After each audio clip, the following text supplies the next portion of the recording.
Coriolis force has its kinetic effect on the planetary wind. Planetary wind বিলাকৰ ওপৰত প্ৰভাৱ আছে. Deflection due to Coriolis effect increases as latitude increases. Latitude যি মানে বাঢ়ি যায় সি মানে এই যেটো ডিফ্লেকশন হেতু বাঢ়ি যায়.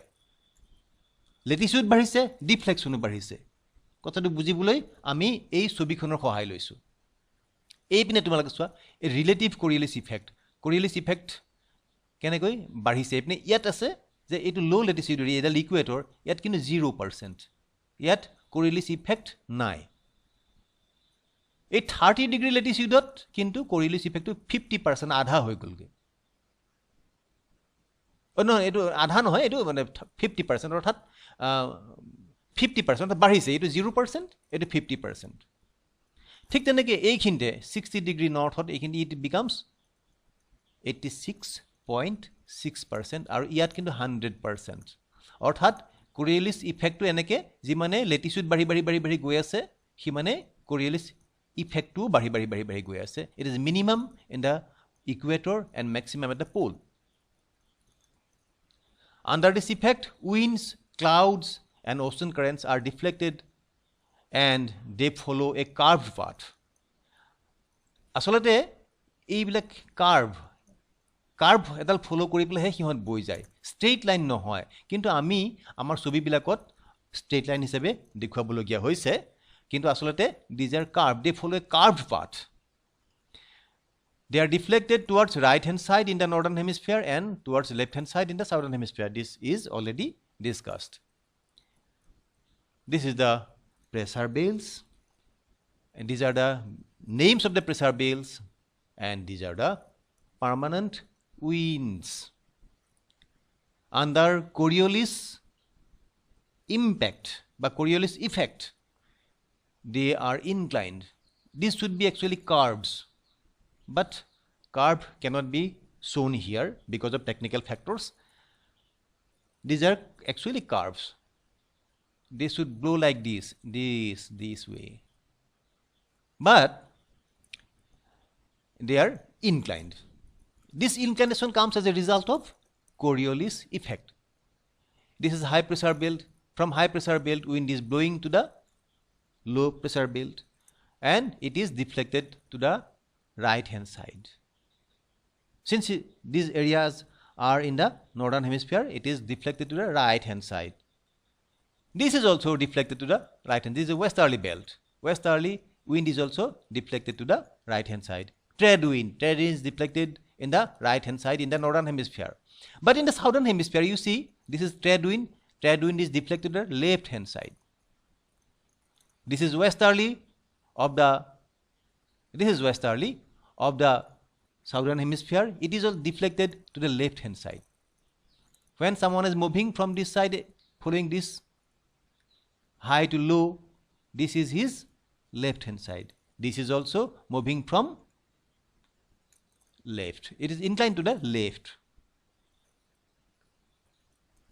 So we can see here that this is a low pressure belt where winds come from both sides and converge. এইফালৰ পৰা বায়ু আহিছে এইফালৰ পৰা বায়ু আহিছে আৰু হিহঁতে মুখামুখি হৈছে. That is the zone of convergence. All the low pressure belts are zones of convergence. স্পষ্টকৈ ইয়াত দেখিবলৈ পোৱা গৈছে the zones of convergence. ঠিক তেনেকৈ the high pressure belts are zones of divergence. তাত বায়ুটো তাৰ পৰা আঁতৰি গৈছে. হাই প্ৰেছাৰ বেল্টৰ পৰা এইখিনিতে চোৱা তোমালোকে this is a high pressure belt. ইয়াৰ পৰা উইণ্ডটো আঁতৰি গৈছে. Interestingly, all the low pressure belts are zones of convergence, while all the high pressure belts are zones of divergence. আৰু তাৰ মাজত এইবিলাক হ'ল উইণ্ড বিলাক. ইহঁতৰ নাম polar easterly or polar wind. এটো হ'ল westerly or subtropical wind বুলিও কোৱা হয় ইয়াক. এটো হ'ল trade wind or tropical wind. ঠিক তেনেকৈ this is trade or tropical wind, westerly or subtropical wind, and polar easterly or polar wind. এতিয়া কথাটো হ'ল কি why winds are called easterly or westerly? এই যে easterly westerly বুলি যে শব্দকেইটা ব্যৱহাৰ কৰিছো কিয় কৰিছো সেই সম্পৰ্কে অকণমান আমি আলোচনা কৰোঁ. why is polar wind easterly? Polar wind কোৱা হয় polar easterly. কিয় easterly বুলি কিয় কোৱা হয় তাক? এতিয়া চাও আমি in northern hemisphere, আমি northern hemisphere কথা আলোচনা কৰিছো. Polar wind is northeasterly. চাও polar wind blows like this. এতিয়া আমি সেই একেটা বস্তু ইয়াত যদি আমি চাও তেতিয়া দেখিম যে it is blowing from northeast quadrant. Therefore this is northeasterly wind. Northeasterly wind. This is northeasterly wind. Again, in the southern hemisphere, yat ki hoise? Wind is blowing following this direction. That means this is a southeasterly wind. All these are southeasterly winds. Now you see, this is the northern hemisphere, this is northeasterly. In the southern hemisphere, it is southeasterly. The easterly, here easterly component is common. Easterly component is common. Therefore, these winds are known as easterlies. Easterlies, when it is a plural form, when we talk about easterlies, it refers to both the polar easterly winds. One in the northern hemisphere and one in the southern hemisphere. So, easterlies বুলি কলে plural formত কলে আমি এই দুইটা wind beltকে আমি বুজি পাও. Easterlies মানে this and this. This is northeasterly wind, this is southeasterly wind. It blows between polar high pressure belt to subpolar low pressure belt. Again, why is subtropical wind westerly? Subtropical wind টুকনো কিয় westerly বুলি কোৱা হয়? একেই কথাটো আমি চাও যে it is southwesterly. Westerly wind blows here in this belt between the subtropical high pressure belt to subpolar low pressure belt. So it is southwesterly. So these are westerly, southwesterly wind. In the northern hemisphere, they are southwesterly. In the southern hemisphere, you see, wind is northwesterly. This is northwesterly wind. The westerly component is here also. Here. In the northern hemisphere, it is southwesterly. In the southern hemisphere, this word should be southern. In the southern hemisphere, this is northwesterly. Therefore, all both these two winds are together called the westerlies. Westerlies is the plural form. When we call westerlies, we refer to the pressure belts of both the two hemispheres. This is southwesterly wind and this is northwesterly wind. When we talk about westerlies, we refer to these two winds. Okay? So, this is the idealized pattern of winds. Idealized pattern. It is a adorsho pattern. এই সম্পর্কে আমি আলোচনা কৰি আইছো. কিন্তু কি হৈছে যে idealized pattern টো আমি খসা পৃথিৱীখনত দেখিবলৈ নাপাওঁ. আমি ইমান সময় এই প্যাটাৰ্ণটোকে আলোচনা কৰি আছিলো যেটো আমি ছবিত দেখিছো সেই প্যাটাৰ্ণটো আমি we were discussing about that, but in reality that does not happen. তাৰ আগতে আমি এটা কথা পাতিম যে এইখিনিতে এইটো এটা জোন অফ কনভাৰজেন্স. এই জোন অফ কনভাৰজেন্সত ইফালৰ পৰা বতাহ আহিছে ইফালৰ পৰা বতাহ আহিছে. এতিয়া বতাহ যদি আহিয়েই থাকে দুইফালৰ পৰা যদি আহিয়েই থাকে সেই বতাহখিনি থাকিবলৈতো ঠাই লাগিব. How to accommodate the wind if it blows continuously to a common point? How to accommodate that? ঠিক তেনেকে আকৌ another question, the wind is blowing away from this belt. So this is a belt of divergence. ইয়াৰ পৰা যদি বতাহ যদি আঁতৰি গৈয়ে থাকে সেই ঠাইখিনিত বতাহ নোহোৱা হৈ যাব নেকি? What will happen to it if it continues to go away from this belt? A belt পৰা যদি if it continuously go away, what will happen to it? সেই সম্পৰ্কে আমি এতিয়া আলোচনা কৰোঁ.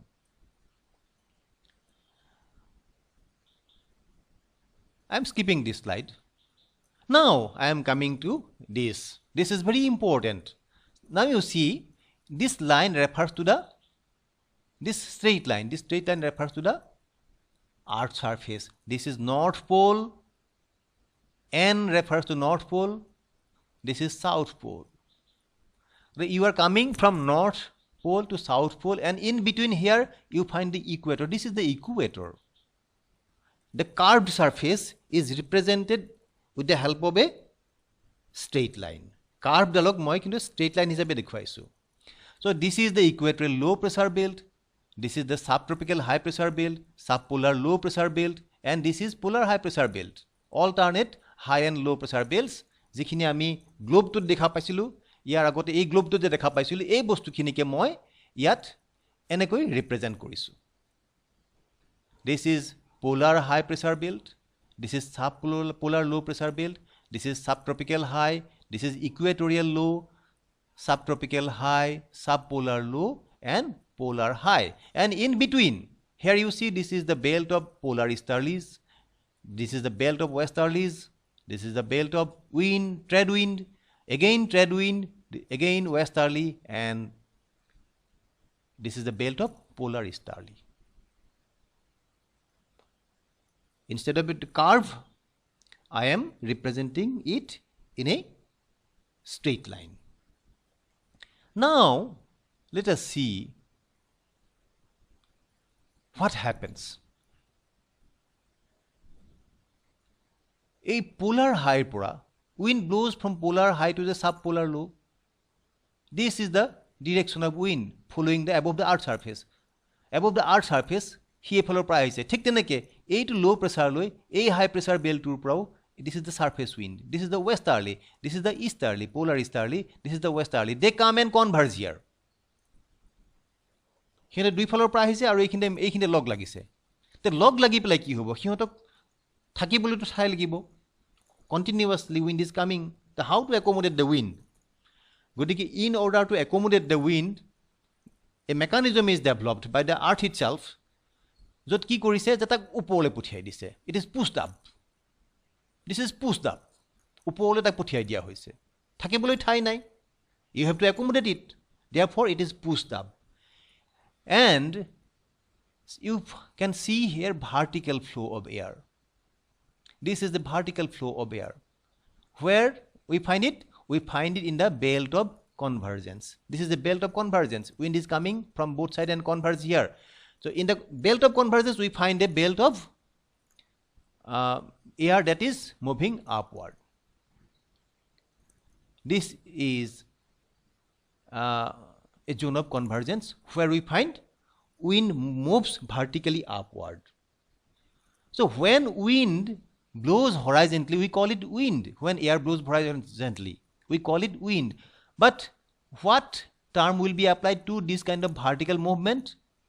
Remember, that is important point. When wind blows vertically upward, we do not call it wind.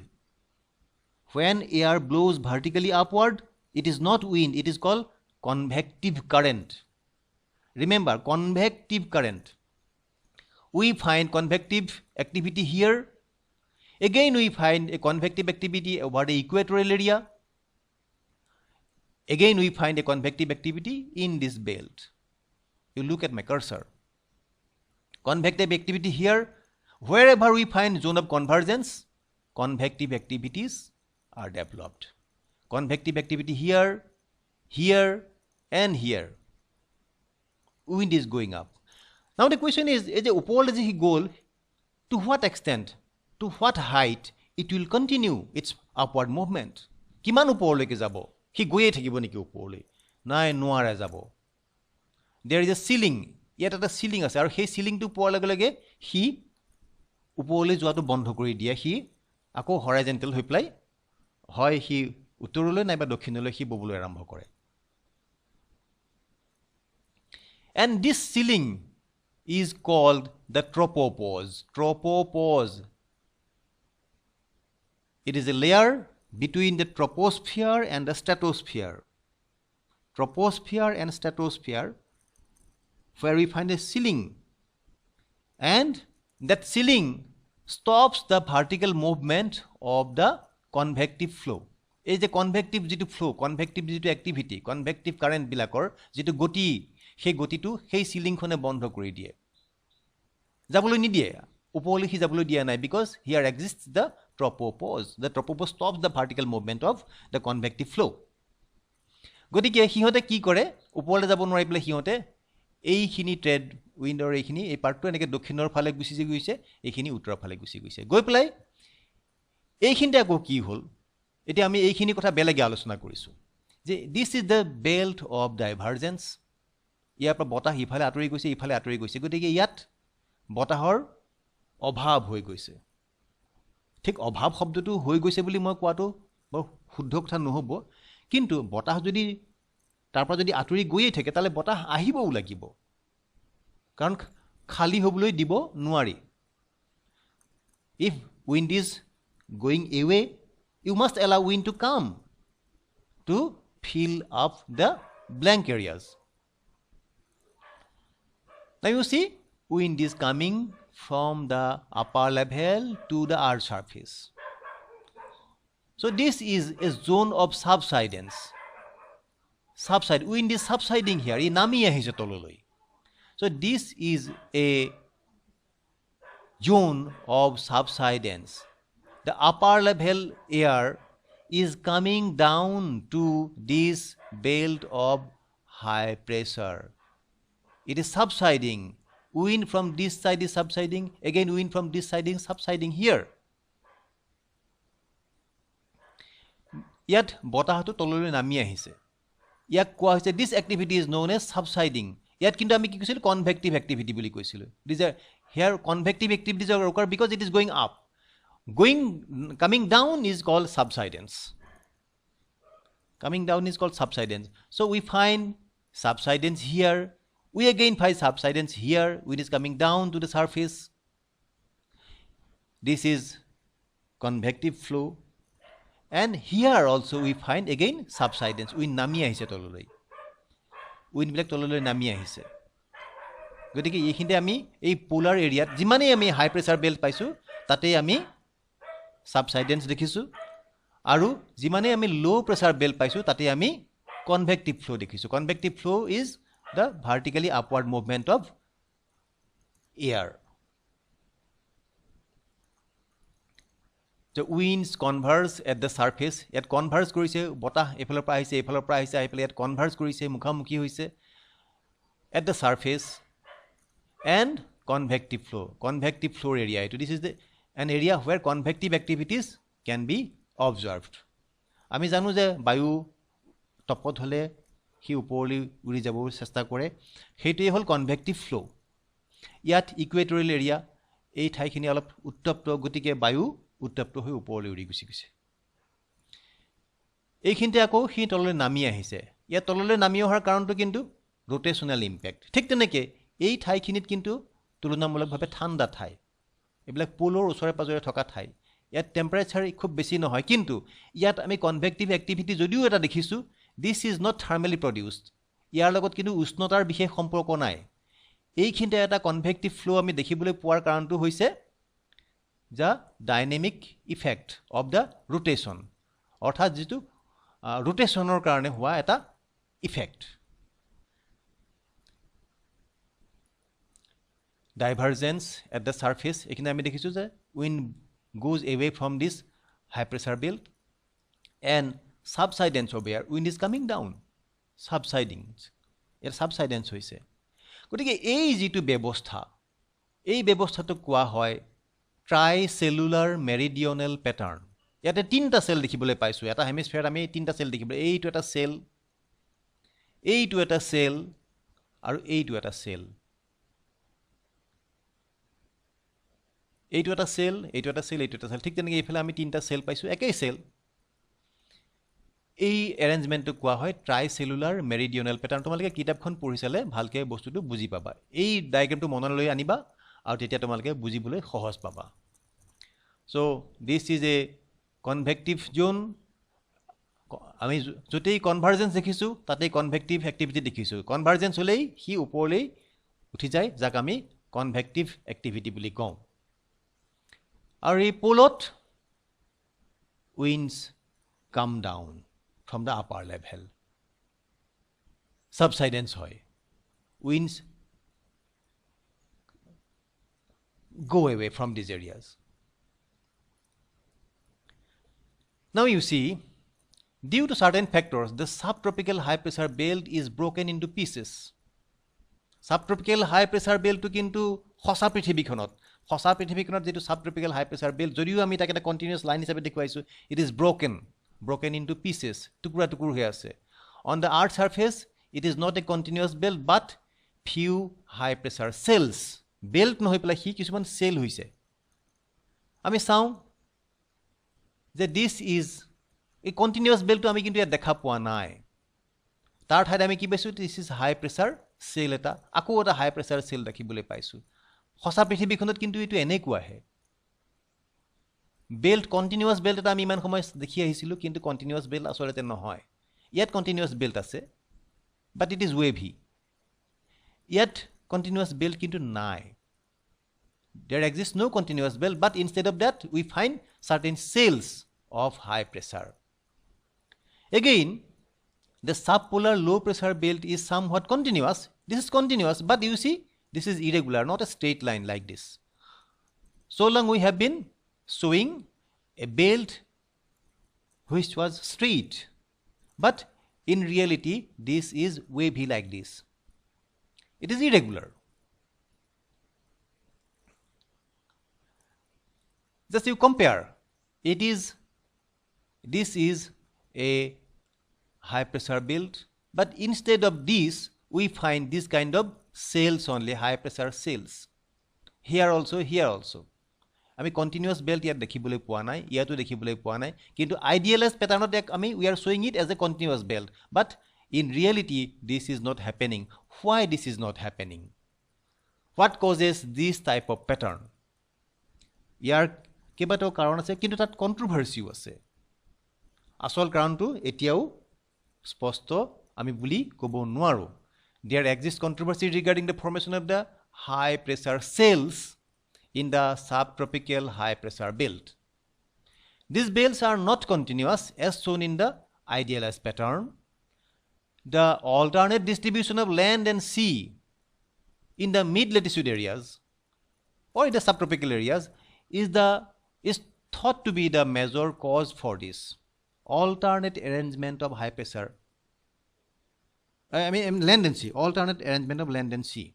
Ami jodi sao dekhim je he subtropical area a land mass, then ocean, again land mass, again ocean. Etia the heating of land and sea is different. A mati aru panir, land aru jolobhagor jitu heating potentiality hetu beleg. Land is heated quickly, again it cools quickly, but water takes time to be heated and to lose its temperature. Because of that heating differential of land and sea, it is thought that because of that, instead of a continuous belt, we have several high pressure cells in the subtropical areas. Tar logote, the high pressure cells have their best development over the oceans. A high pressure bilak cell buli koisu, hebilak kintu basically ami dekhibole paisu je hiot oceanor upor develop korise. They are developed over the oceans. It is also thought to be due to the subsidence of air that occurs in this belt. Hei beltot botah upor nami ahise, subsidence hoise. It may be due to that factor also. Because of subsidence, when air is coming down vertically to the high pressure areas. Because of that also, this may happen. And some scientists like it to link to the upper level wind or the anti-trade winds that blow below the tropopause. Etia anti-trade or kotha koisu, anti-trade kotha kobuloi moi ako ei slide khonloi moi ghuri jabologia hoise. Eikhinte ami dekhisu that this is trade wind. Trade wind is blowing at the surface. Kintu eke thaite ami upor dekhisu je air is blowing in a opposite direction. এইপিনে যদি হি উত্তৰৰ ফাললৈ বৈছে এইখিনিতে, ইয়াত দক্ষিণৰ ফাললৈ বৈছে, ইয়াত আকৌ হি দক্ষিণৰ ফাললৈ বৈছে এট দ্য সাৰফেস, এইখিনিতে কিন্তু তাৰ ফ্ল'টো উল্টা। এই ফ্ল'টো, দ্য আপাৰ এয়াৰ ফ্ল' is known as anti-trade. This is anti-trade. And this is called upper level westerly. This is called anti-trade. This is anti-trade. This is upper level westerly. This is westerly. This is known as upper level westerly. With this, I conclude my class today. My next class will be continued from this point. I thank you all.